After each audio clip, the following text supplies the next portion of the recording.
Lord Jesus, it is you who wakes me up every day.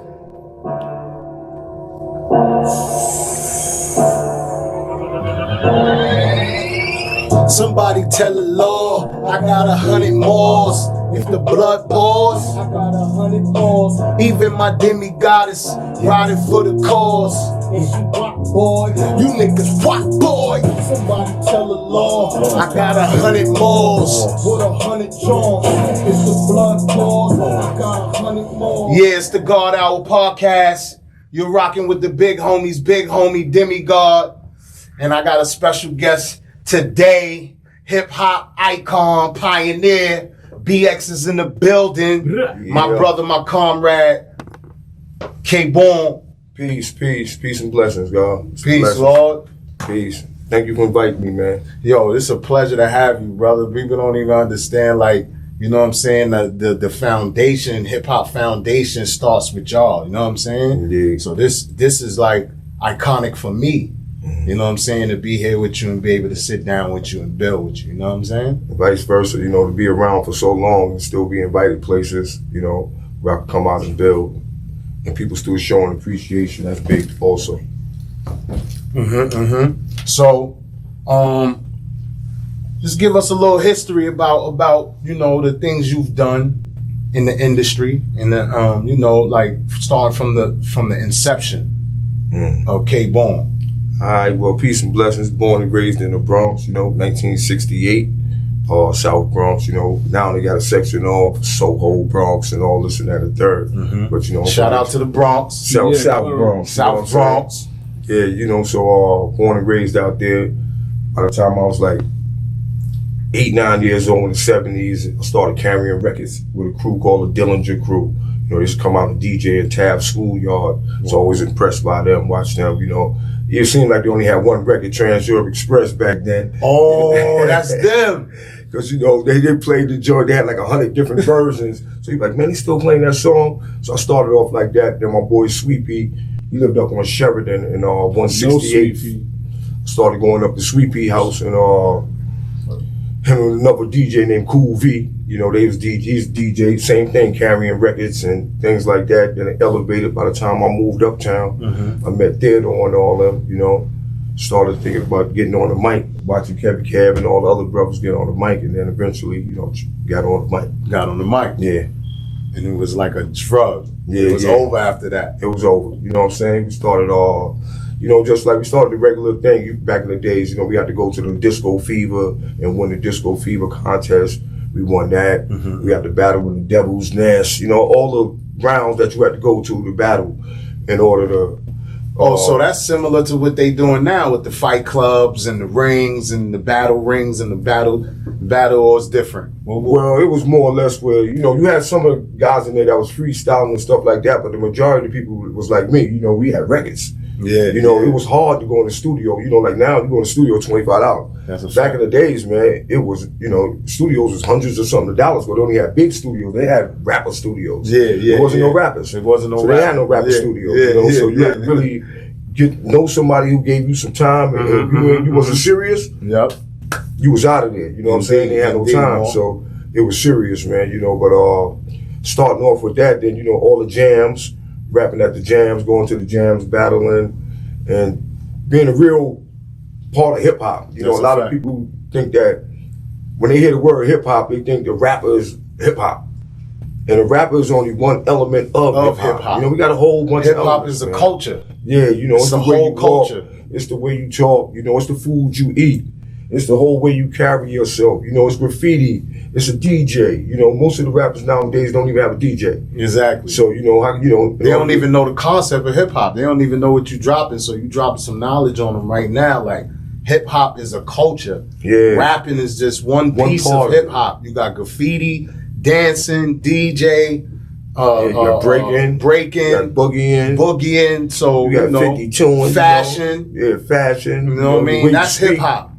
The way you speak, you know, language. So that's hip hop. The way you carry yourself. Yeah. The way you stand. Yeah, exactly. exactly. Remember they had the B-boy stand back in the day? That's a fact. Like, yo, we the B-boy stand. The B-boy stand. So, you know, it got serious, man. Then, you know, after we went in the battles and the rooftop battles and things like that, was a DJ there, rest in peace, named DJ Starchild. DJ Starchild, man. Rest in peace to DJ Starchild. So Starchild asked me if I had a DJ. I'm like, nah, man, I ain't got no DJ. So he said, yo, you nice, shorty. You know, after I won the first round. So he started DJing for me. He was my DJ.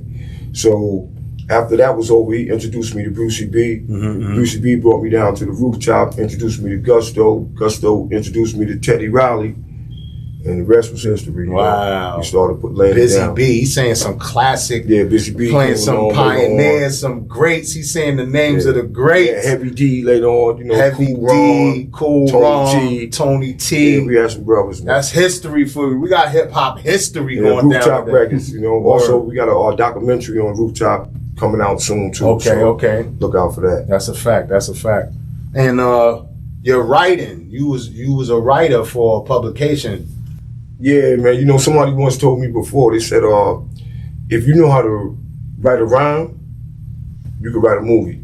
You could write a Broadway play. You could write a book. You know how to write. This is true. You know what I'm saying? So I took that, and one day, me and one of my little cousins, we went to, he was working at the Source at the time, and we went to a Source at a party for Nas. And we went down there, and Ray Benzino, that's my boy, I knew him since way back in the days when he was doing shows and I was doing shows, you know, with Raps, we was doing Raps New Generation. So he asked me if I, you know, he said, yo, man, you read my magazine? I was like, nah. So he said, why you don't read it? I said, man, because all the dudes you have in there, I don't never heard of. You know what I'm saying? You don't have nobody in there from back in the days that started it, so I don't read it. So he said, so wouldn't you write it? And he walked off, and Ray being Ray, you know, I took it like, what you mean when I write it, man? You know, I look like a writer. So, you know, he just disappeared into the sunset. Yeah. So I ain't see him for like 2 years again. My little cousin was having they were like, yo, man, they having another joint. I said, man, where Ray at, man? I gotta see this brother, man. You know what I'm saying? He just walked off into the sunset. Let me, like, you know, like, come on, man. Yeah, let me hanging. Like what I said wasn't nothing. So when I seen him, he came up like, yo, what up, Kane? You know, he all regular. I'm like, what's up, man? He said, yo, man, you still ain't start writing for the magazine yet? So now he really rubbing it in. I'm like, what magazine? What magazine I supposed to be writing for? Now, like, let me know what magazine I supposed to be writing for. He said, you said you wanted the old school articles. Do it. And from there on, I worked there for 8 years. I was writing 3 pages, you know what I'm saying? It was called The Icons.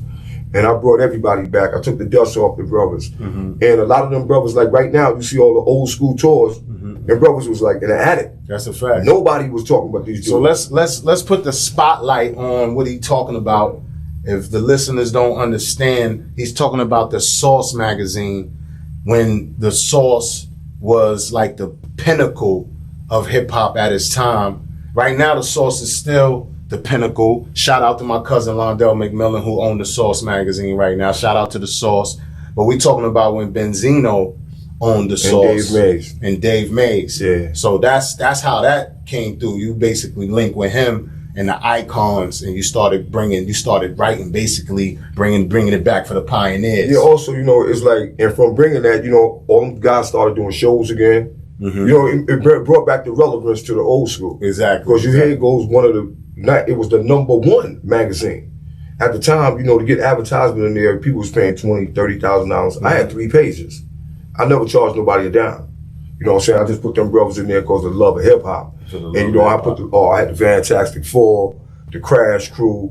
Of course, I had to go see my boy DJ AJ, rest in peace. You know what I'm saying? I had Curtis Blow, Busy B. You know what I'm saying? I had everybody, the Cold Crush Brothers, you know, Funk Master Wizzy Wiz. I even got my boy from California. Which one? What's my man name, man? Kid Frost. Kid Frost. Yeah. Yo, peace, OG. You know what I'm saying? OG. Yeah, I can't Kid Frost, man. That's a fact. Yeah, I'm my boy Kid Frost, and then so Ice-T. You know what I'm saying? So after I wrote for the Source, and they lost the Source or sold the Source, whatever went down, you know, they opened up the Hip Hop Weekly. So I did the same thing there, but I was writing 2 pages for 2 years. Oh, so you wrote for Hip Hop Weekly too? Yeah, I wrote for 2 years there. Okay. You know Cynthia Horner. Cynthia Horner was over there. She was like the publisher over there or something like that. Yeah, co-publisher. Yeah, she's a beautiful woman. Yeah. Shout out to Cynthia Horner. She used to write for Word Up magazine. Word Up magazine too. Hey, yo, look, and I remember because back in the days when I first came out with Raps New Generation, you know, which is a classic. I did an interview in Word Up, and I remember her. That's a fact. She was my publicist for 2 years. Yeah. She worked for me for 2 years. She helped push War Outside My Door. It was a track that we had on Rockman Dunbar. He had a movie called Jada, and my song was in the movie. She worked that for 1.5 years. But yeah, man, Cynthia Horner was powerful. So what you doing now, though? I mean, what happened next after that? Because I know it's more. Oh man, just after that, we made Raps New Generation. Like that became a hit. We traveled around everywhere. We did shows. It was a beautiful thing. Got to know a lot of people, and it's a blessing for all these years later. And not even years, decades, because I'm about to come out with the 34th anniversary of Raps New Generation. So that's about to come out. I'm having it out by the summertime. That's a fact. It'll be called Raps New Generation Part 2. You know what I'm saying? So we don't get any confused. So anybody, it's on YouTube, right? They can go check it out. Not yet, but it'll be out there. It'll be out by the summertime. All right, but y'all look for that Rap New Generation record, man. It's gonna be out there. It's documentary. You know what I'm saying? They basically putting it down, letting you know the history. Yeah, you know what I'm saying? It's a fact. It's a lot of history, man. Especially like when you deal with history, like you said, in hip hop. The average person that say, "Oh yeah, I'm the king of rap, and I'm the number one rapper." Go to them and ask them 3 DJs from the past. They don't know. They don't know. I done been with some of the so-called king of rap, the kings of rap, and go to their establishment and they got posters and thing on the wall, and I'll be like, "Oh man, that's LL Cool J, and that's Mikey D, and that's such," and they be like, "Oh word? I thought that was, and this is something you paid for." You know what I'm saying? They're like, "Whoa, yo, good looking out for letting me know." Hip hop. They'll be like, "Yo, how long you had that patent there?" "Oh, I had it there for like 3 years." Wow. And you absolutely didn't know, you ain't know who it was. So, that's one thing that I feel that in order for you to get into something, you should know something about it, man. That's a fact. That's where you call the guys that's really the culture vultures. So, a lot of times they see the white guys like the Adam something, and they see the Vibe, the Valid TV guy and all that. And they be like, they the culture vultures. No, you the culture vulture. Because you standing right here and you representing and so calling that you number one, and you the king of this borough, and you the king of this state, and you don't know jack about what you here manifesting. That's a fact. You know what I'm saying? That's like you gonna get out there and drive a 16-wheeler, and you ain't got a CDL. You going on a suicide mission. That's a fact. Because you don't know what you're doing. You the culture vulture. Yeah. You the one living off of other people doing it and all that. Yeah. So you know what I'm saying? Before you get into something, get into it, man. Ain't no chef that didn't read books or go through and did a whole bunch of things before he could call himself a chef. That's truth, because a lot of these artists don't know the history. Nah, they have zero clue. And if you don't know the history, like he said, you like fugazi. Yeah, you fugazi. And how could you know the history when you don't want to hear nothing from somebody that's older than you? You can't know no history unless you hear it from somebody that's older. Yes. You know what I'm saying? A younger person can't teach you no history because they wasn't here just like you wasn't. That's the power. Yeah. That's the power. So that's what I had to learn. I had to learn the hard way. Like a lot of stuff that I went through, I didn't really have to go through if I would have listened to the older, to the OGs and the big homies. Yeah. So that's why, being a big homie or the big homie now, and where I'm sitting at now, I'm doing podcasts and music, and I'm in the community. Rough Riders Rescue, we in the community. We're doing what we trying to do so we could display big homie, real big homie shit. You feel what I'm saying? We doing what real big homies supposed to do. Take care of their communities, you know what I'm saying? And make sure everybody is enlightened on current events and what's going on, you know what I'm saying? Especially about the culture of hip hop. Yeah, you know. A lot of people don't know what, a lot of what's going on. And when they go through, we all go through trials and tribulations. That's like even myself. After I started, before I started writing for The Source and after I started making my records, there was a big gap in between that. It was like 20 years. Between that 20 years, I got arrested 77 times for just doing street things, running around the street, thinking that this was cool and that was cool, you know what I'm saying? Yeah. Basically being a follower and following with things in the wrong direction instead of going in the right direction. But then, like they say, every day, hopefully, most of us got a chance to wake up, And I woke up one day like, man, you got to cut it out, man. You know what I'm saying? I ain't had to go to church. I ain't had to do nothing. All I had to do was just sit down and look in the mirror and say, this ain't me, man. No more. This ain't me, man. We're running around here doing this. And from that day right there, like 9 years ago, I just put an end to everything. I stopped the gambling, stopped the hustling, stopped the hanging out. And not saying that that's what everybody got to do in order to make you change. But that's what I had to do in order to make me change, because those were the things that was, one thing led to the next thing led to the next thing, you know, I'm locked up. Cesspool. Yeah, you know what I'm saying? Yeah, and it kept on going. So I didn't have to wait. I didn't have to wait. You know, a lot of people came to me and said, yo, man, you sick? I'm like, nah. Hey, yo, man, you got beef? Nah. Hey, yo, you got a case? Nah. And I'm not going to wait to be sick. I'm not going to wait to be in jail. I'm not going to wait to do all these things to decide that I got to change. I'm not going to wait to be in almost died and all that. Nah, man, I'm just going to stop, like they say back in the days. Stop while you ahead. Stop while you ahead. You know what I'm saying? I looked around like 77, 78, ain't no promise, man. You know what I'm saying? So I had to stop while I was ahead.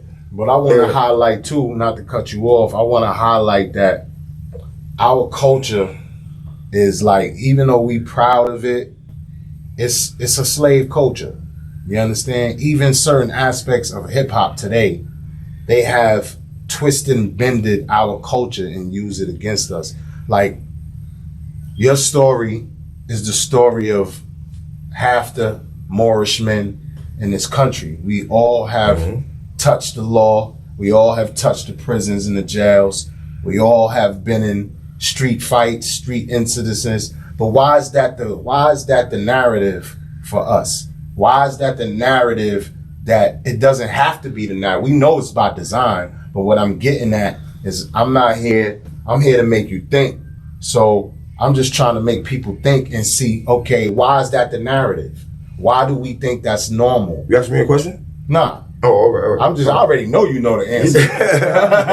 But you can expound so that people can hear how you feel about it. But I'm just talking, just talking to the people, asking them why.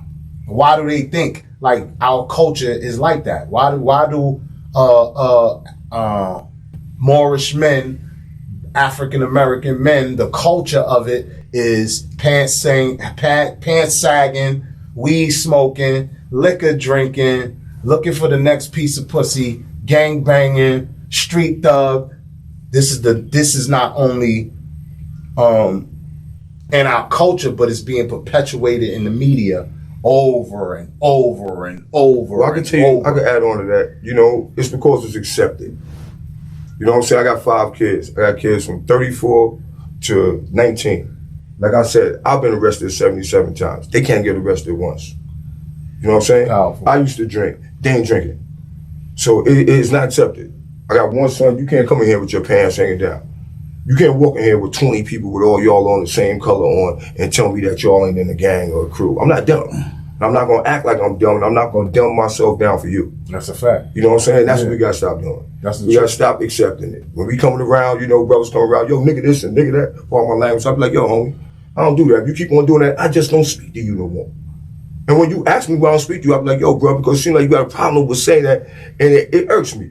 So I just want to remove myself from your cipher. And if you want to add on to my cipher, then you got to remove that word from your vocabulary. Exactly. At least when you're dealing with me. At least and if you can't respect that, then, you know, I have no conversation. You strict on them because I be lenient. You know, I be in the trenches. So, you know, sometimes I might pull a brother up and say, you know, try to use a different word or try to say something. But usually I'm down there with them. You know what I'm saying? So I'm like, my nigga, you know what I mean? Yeah, but you know, God, and I know it's not accepted. I don't even accept it within myself, but I know to speak their language sometimes. So sometimes if I hear a young brother and he going on and he's expressing himself, sometimes I just let him rock. I'm not as strict as you, but other times I do be pulling them up. You know well, sometimes by the ways they follow, because you know, and it's good ways. It's like if you go, like the majority of the people that know me, they probably never said a piece a day in their life. Never said peace a day in their life. But for me, always hearing your peace, your peace, your peace. That's what, yo, peace, peace, peace, peace. Majority of people that know me, ever hung out with me, they don't eat pork. They used to eat pork. They don't eat pork. I'm not badging and all. Yo, man, don't eat no pork, don't eat no pork. It just ain't rocking. It ain't rocking around me. When we cooking, it ain't there. It ain't never in the house. Yo, you can eat it, but you gotta eat outside, man. You can't just be in here. Majority of people around me don't smoke cigarettes. They just stop. You know, like, it's things that you do. Like, yo, you can smoke cigarettes, but you gotta smoke that over there, man. You got to go outside with that. You can't, and after a while, you're like, I'm not going to keep going outside and smoke no cigarette, man. Good. You know what I'm saying? I'm just not going to smoke when I come to your house. Yeah. And after that, it's like, I'm not going to smoke when I'm around you because your people like, then I'm just not smoking. At all. Yeah. You know what I'm saying? So there's a good influence on. Yeah, so sometimes the same way the bad influence, you know what I'm saying? It's the same thing, the good thing. You know, it's consistency. Consistency. Yeah, you know how many people, I got uncles that you can't tell them that they wasn't going to stop eating pork. These dudes, they from down south, they used to have rice and put bacon under the rice, talking about the seasoning. Like they never heard of salt and pepper. And eventually, it took decades. Like, you know, I don't eat no pork, right? All my things is because it's the constant. Like, look it up for yourself, man. I ain't going to sit there and bad you out. What's that going to get? Because now you want to resist. Now you want to come and take a picture with you with a spare rib just to prove to me that you got one. But you feel? That's a fact, God. It's reverse psychology. Come on, God. Yo, the Moors, the sleepy Moors is funny with that pork thing, man. Yeah, the sleepy Moors is funny. They don't even understand. It changes your eye pupils. It changes the way you think. It makes you irritable. When you eat certain things and you have a certain diet, you basically put yourself in a coffin within yourself, as within, as without. You know what I'm saying? You are what you eat. So if you eat pig and the pig is filthy, come on, man. Pig don't have no all veins. what you eat. These are all wisdoms that we've been given from our great grandparents. This has been passed down from the prophets from long time. Yeah. And these are the things that should ring. Like, you are what you eat. Yeah, exactly. You know what I'm saying? Eat to live. Eat to live. You know, a pig don't even have veins. So you got to figure if something has an infection and it has veins, you know, at least you can flow around and probably go. But pig get an infection, wherever that spot is at, it's just going to get infected till it fall off. And you're going to keep going walking and, you know, like nothing happened. You know what I'm saying? They still going to sell them in the supermarket.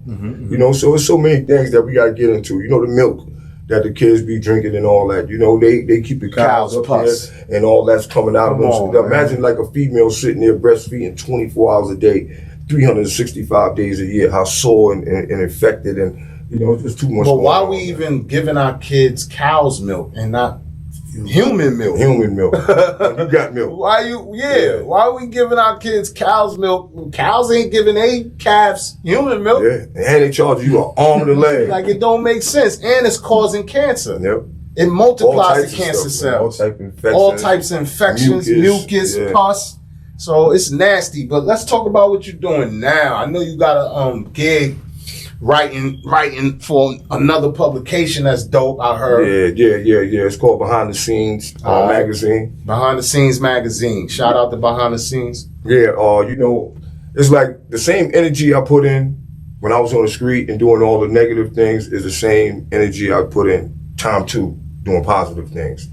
So you figure that between the time that I haven't been in trouble, I got so many different certificates and mental health awareness and parenthood classes, and you know, I just study, you know, grant writing and building my community. You know, I got a nonprofit organization. I was just about to ask you. Yeah, I was just about to ask you about the nonprofit, John. Yeah, I got a nonprofit organization called I Am My Community Inc. We promote public safety through mental health awareness programs. We got parenthood programs. We got an anti-violence unit, which means when somebody gets shot or harm in our community, we take our street credibility to find out what happened, who, why, so there don't be no type of retaliations. And from that, you know, we have saved a lot of lives. We done squashed a lot of beef where people was getting killed back and forth, and, you know, and all it takes is somebody to get in the middle of it. Yeah, and big homie shit. Big homies, you know, and it really get down to, you know, sometimes like, all right, it was these kids, I'm giving you an example. It's these kids that was in front of this building. Every day they just come in front of the building from like 4 o'clock to 5 o'clock. So the people in the building came up to us. They was like, man, you know, these kids be stopping here every day from like 4 or 5 o'clock. And we don't like them here in front of this building. And we about to call the police if we see them in front of this building again, right? So long story short, I asked the lady and her crowd that she had with her, you know, I asked them, I said, have you ever asked them why they be in front of your building? She was like, no, I never asked them. So I said, you want me to go downstairs and ask them why they in front of your building? She said, yeah. I went in front of the building. I asked the young brother, I said, yo, excuse me, young brother, I asked y'all a question. He said, yeah, man. I said, y'all, why do y'all come in front of this building every day from 4 o'clock to 5 o'clock and just hang out in front of this building? You know what their reply was? What? The little guy said, because I come from junior high school right here, and my little sister come from elementary school. They let her off the bus right here. And my mother told me to stand right here and wait for my little sister. Wow. And I get my little sister, and then I go straight home. Wow. We can't assume. You know what I'm saying? We got to go and ask, man. We can't always shoot down the kids and then expect them to respect us. Exactly. You know what I'm saying? It's like the old saying, when everybody from the neighborhood ran to your house and told your mother everything you did negative. Oh, I seen him out there in a fight. Oh, I seen him over there, he broke a window. Oh, I seen him playing hooky. Oh, I seen him next, you wasn't even smoking. I seen him next to the older guys who was smoking. But they never went and told your moms when they seen you broke up a fight. They never went and told your moms when they seen you carrying a lady grocery. They never told your moms that. Never told them that. Nah. And it's the same thing that go on and on every and on day, and on. all the time. And it must stop, man. When you see a young brother, young sister out there, yo, don't do this. They respect you more. They be like, yeah, because that's the same dude who did come up to me and gave me props when I was doing something. So I could accept him telling me fall back. Yeah. You just come up to me every time I see you telling me, yo, man, you smoking. Yo, you hanging out over here. You hanging out over there. You ain't never giving me no props, OG. Yeah, I don't know. Yeah, you seen me coming from work the other day, man. You ain't never gave me no props. I don't want to hear you. Yeah. So give the youngins props, man. We gotta praise the young people when we see them doing good in the community. We gotta praise them. You know what I'm saying? Shout out to your nonprofit. That's dope. Yeah. That sounds like what Rough Riders is doing, what we was doing with the community. We was doing mediating gang violence. Yeah, man. Giving out food. Giving out food. We do all type of things. Yeah, that's dope. All type of drives. We have all type. We have the sometimes we'll get space and get like 20 people there and have the 8-hour course, but at the end everybody is certified. They got a mental health first aid certificate. Oh, that's dope. In either adolescents or adults. Okay. You know, we try to hold courses. You know, we try to get an OSHA class so, you know, people to come through and learn. And, you know, a lot of people come from being in jail, and it's sad to say, but they got a better chance than the people that's actually on the street. Yeah, they got mad opportunity. It's not that they got mad opportunity, it's that the system is set up like that. The system is set up that if somebody came up to me right now that never got arrested a day in their life, they'd be like, okay, you can help me get an apartment, you can help me get a job. It takes me a while to really help them move and maneuver, you know, and maneuver things for them. And they never got in trouble or nothing. These are good kids. But when somebody come from out of jail, one of the kids come out of jail, and they be like, okay, you get me a job, I'll get them a job that day, I can get them an apartment, I can get everything for them. I get them emergency food stamps. It's like the system is twisted backwards. Like, you know what I'm saying? Like the people who out here that never got in trouble, we should be giving them everything in the world so that they don't end up incarcerated. Yeah, but it's by design. Yeah. Because they know it's majority us they targeting. Because it's not majority of us. There was 2 Moorish women who was mothers in America. They had children in prison, and they wanted to do a survey and an investigation, they called it. Mm-hmm. And they did an investigation on who commits the crimes in the United States as far as races is concerned. And the Europeans, it's been proven that the Europeans commit 75% of the crime in the United States of America. But the prisons are packed with Moorish people. You know what I'm saying? All indigenous people. Yeah. 99.9% of New York State prisons is Moorish people. And then you got the Europeans and you got the Asians, very little Arabic or Arab. If that's a derogatory term. I hate to even use that term. But when I'm speaking to the sleepy Moors and I'm speaking in an aspect where people can understand, I'm just trying to make you understand the populations of these prisons in every state. Yes, every state is overpopulated with us, so you know it's by design. We're gonna take a break though. You know what I'm saying? You rocking with the big homies, big homie K-Bone. Yo, be the God. Hey, yo, I man. appreciate you coming I through. appreciate y'all, man. You know what I'm saying? Comrade, you know what I'm It's a nice saying? spot, nice place. We got to come up and do some work together, That's man. a fact. Also, when y'all with the Rough Riders, you know, I'm always there, help out whatever way I could. Definitely. You know, we got music coming out. I got my record label. That's what I want you to say real quick. Let them know where they could go first to the nonprofit website. You got a website? Yeah, I got a website. Instagram, you know, you can on Instagram and all that. It's under regular I Am My Community. I Am My Community Inc. INC. And on YouTube, you know, it's under K-Born Rivers. K-B-O-R-N Rivers. A river with an S at the end. Facts. We got a song out right now called What's Peace. That's W-H-A-T apostrophe with a Z. Peace. And we got a song out called Guns Away. And you know, we just put some positive music. We got our Diamond Doll out. And we just put some positive music and trying to keep things going, you know? That's dope. That's dope. I definitely want to collaborate with y'all. You know what I'm saying? If you notice, everybody I'm bringing up here is people that is close to me first. You know what I'm saying? The longevity of the podcast will be based on the people in my closest circle, people I'm doing songs with, producers that I'm working with, my comrades that's doing things in the street. I'm bringing my inner circle in first. That's right. And you know, we having a conversation. That's a fact. So, you know, we're gonna wrap it up real quick and peace. Keep tuned in with the big homie, you heard? That's the God Hour podcast. We're about to pay these bills. I'm about to pay my own bills. Tomorrow, March 25th, song will probably be out by the time this podcast pop up on your YouTube notification. Black Diamond coming out, featuring Jamel Saladin and DEMEGOD. Make sure you tap in. Spotify, tap in. iTunes, tap in. Deezer, tap in. Google Music, tap in. Fire. All my conscious queens out there, brown and blue black, celebrating, venerating a dark-skinned woman, you heard? So Black Diamond, make sure you tune into that, you heard? Like, comment, share, all that, man.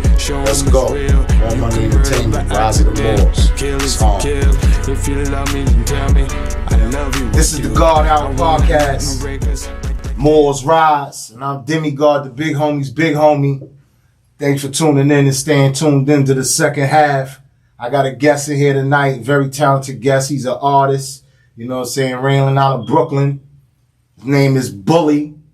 Bottles Up Entertainment, you know what I'm saying, artist. Thanks for coming, bro. I'm glad you're here, you heard? Appreciate that. Man. That's a fact, kid. Yes, Word up, bro. So how was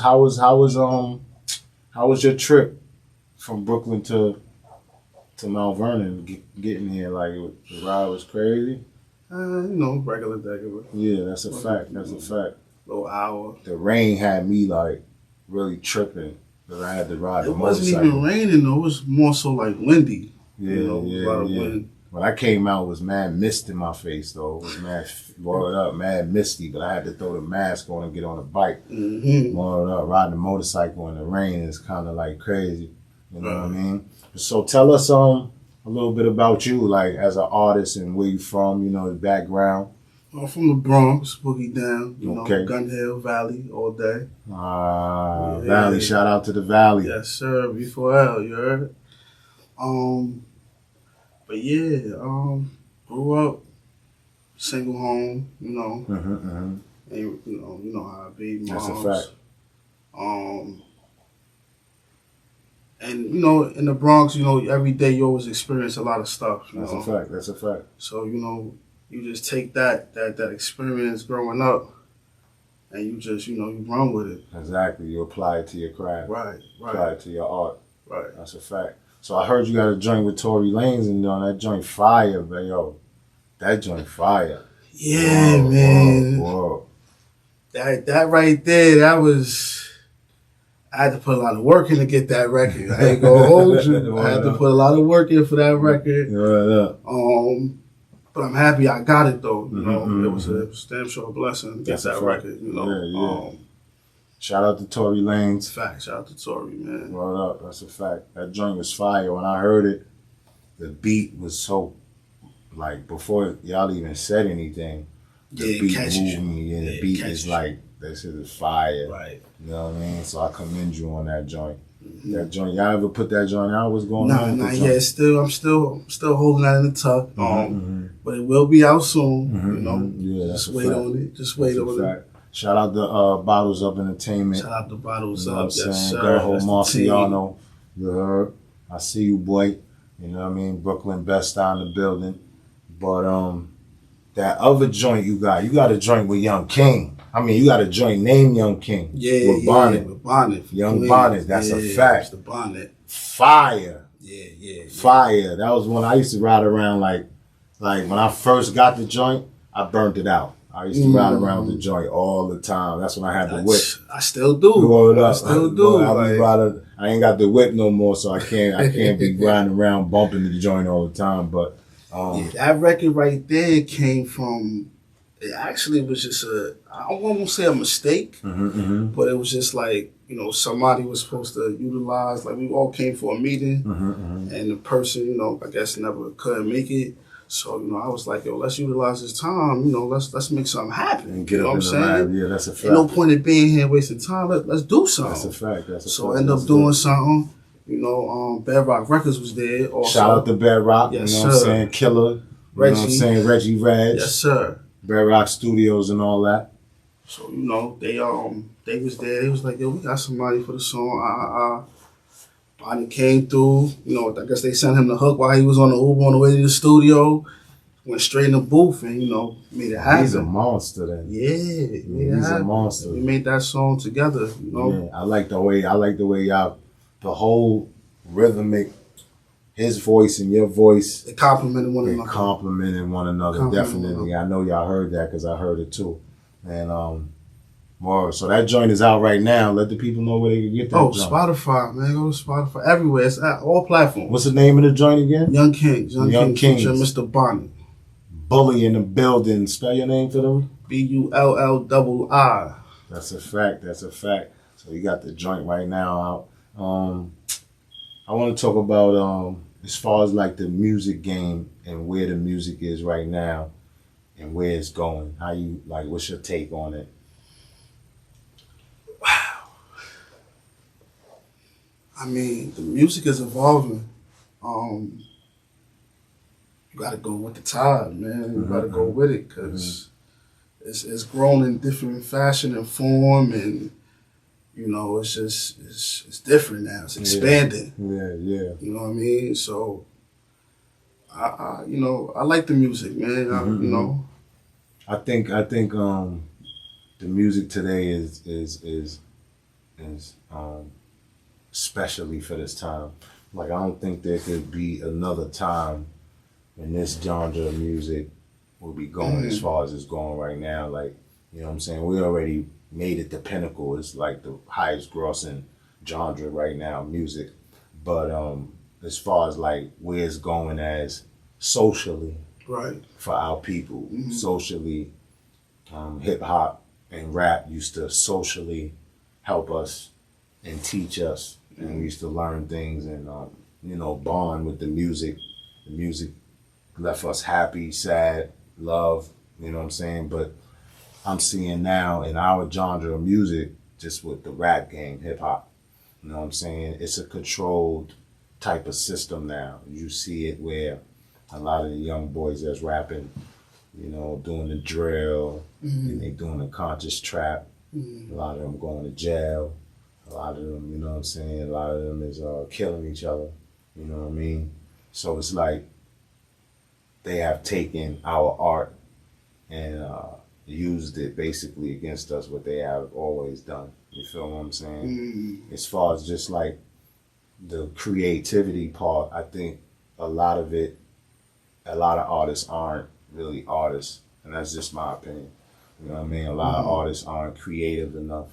Like the song with you and Bonnet was creative. You know what I'm saying? Y'all ain't just get on the record and just be like, yada, yada, yada, yada, yada. You know what I'm saying? I get what you're saying. That record is like an inspirational record. Right. You feel me? Y'all talking about growing up, coming up, and y'all trying to make it. You know what I'm saying? Right. It's not death becomes you type shit. You know what I'm saying? So I commend y'all on that. And thank you. Appreciate that. Word up. So, what do you think about about this NFT craze, this digital art, and how the artists now are making? I'm not. I gotta get into it. I'm not really into it like that. I have heard of it. Yeah. But I'm definitely going to, stick my nose in it and Definitely. see what it's about. You know what I'm saying? Definitely think us as artists, we definitely need to evolutionize and follow the technology trends and the things that's changing. But as far as, we got to make our own waves. We got to use this new technology to make our own waves. And I think that artists independently now, especially with NFTs and digital art and just like my brand, everybody's on my brand.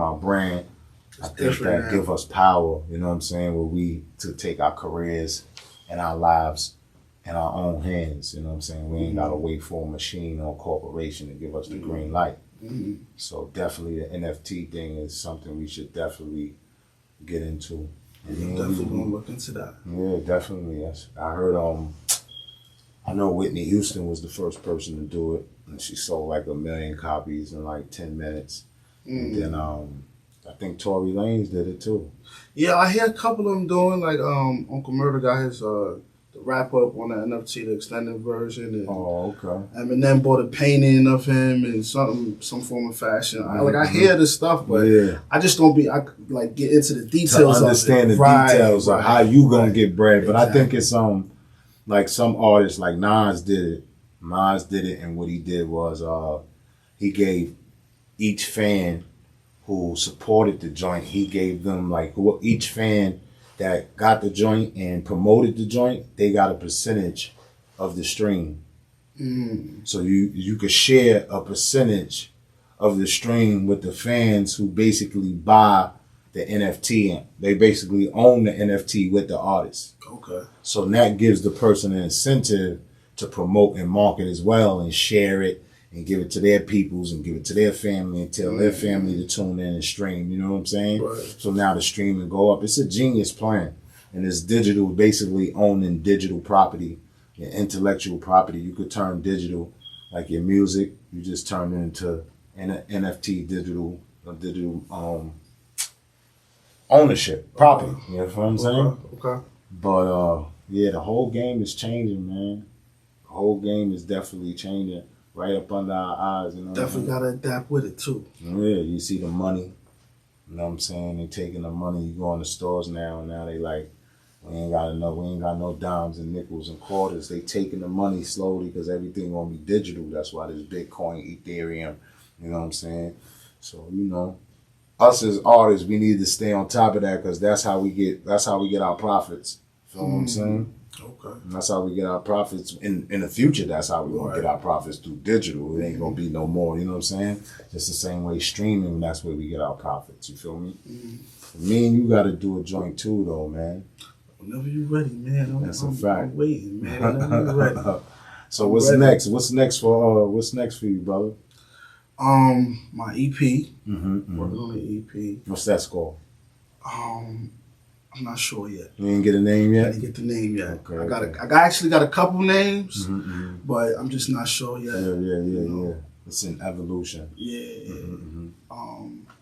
Hopefully an album right after that. And keep it going. That's a fact. Keep it going. That's a fact.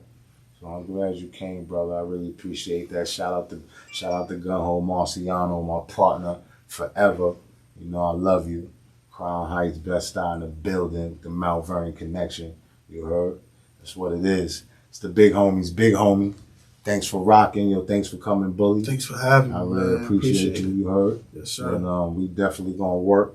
You know what I'm saying? We gotta get a song got together. to, man. I got a track for you, player. I'm ready, man. Got a track for you, Moor. I'm ready. That's a fact. So, I want everybody, make sure you click that like button. Make sure you comment. Make sure, you subscribe to the channel and all that. And make sure you check out the music. And, share. Spread the word. The God Hour podcast.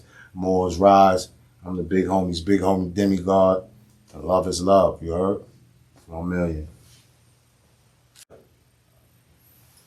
So Bullii, let us know let the fans know where they can find you online, all platforms and all that. Instagram, Bullii, BULLII_THE_chef. I'm on the gram. Snapchat, same thing. That's it. Twitter, same thing. Bullii Da Chef. Twitter, everything. Instagram. That's what's Snap. up. So y'all tune in. Snap in, tune in, snap in. You heard? Bullii Da Chef in the building. This is the big homie Demigod. Don't forget to click that like button. Don't forget to subscribe, comment, share. You know what I'm saying? Tune into the other podcasts, the past podcasts. You know what I'm saying? Tune into the music and share. You know what I mean? It's the God Hour podcast, Moor's Rise. You heard? And I'm the big homie Demigod.